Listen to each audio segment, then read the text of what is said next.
Hi friends, இன்றைக்கி இந்த வீடியோவில் நம்ம என்ன பார்க்க போகிறோம்னா, மிகுந்த வாசனையுடைய செடியாக இருக்கக்கூடிய இந்த திருநீற்றை பச்சளை நம்ம வாழ்க்கையில் எந்த அளவுக்கு பயன்கள் தரக்கூடியதாக இருக்குது அப்படிங்கிறத நம்ம இன்றைக்கி பார்க்க போகிறோம்.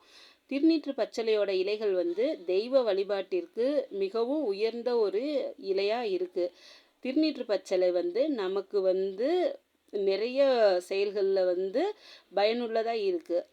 நம்ம செய்கிற செயலில் வெற்றி அடையணும்னா 2 திருநீற்று பச்சளை இலைகளை நம்ம என்ன செய்ய போகிறோமோ அந்த இடத்துக்கு நம்ம பர்ஸு இல்லைன்னா ஹேண்ட்பேக்கில் ஒரு 2 இலை வச்சுட்டு போனோம்னா அந்த இலை நம்ம கூடையே இருக்கும்போது நம்மளோட நாங்கள் நினச்ச செயலை வெற்றி அடைச்சி கொடுக்கும்.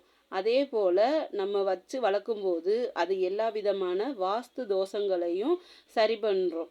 அதே போல் நைட்டில் தூக்கம் வராமல் கஷ்டப்படும்போது அந்த துணித்தி பச்சளை அப்படிங்கிறக்கூடிய திருநீற்று பச்சளையோட இலைகள் நம்ம முகர்ந்து பார்த்தோன்னா அந்த ஸ்மெல் தூக்கத்துக்கு நிறைய உதவி பண்ணும்.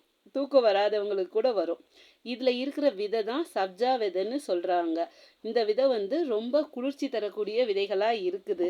இது போல் முகப்பரு இது மாதிரியெல்லாம் இருக்கிறவங்க மங்கு அந்த மாதிரியெல்லாம் இருக்கும். அப்போ அந்த இலையை சாறு எடுத்து அந்த இடத்துல தடவும் போது முகப்பரு இருந்த இடமும் அதோட தடமும் தெரியாமையே சரியாயிடும்.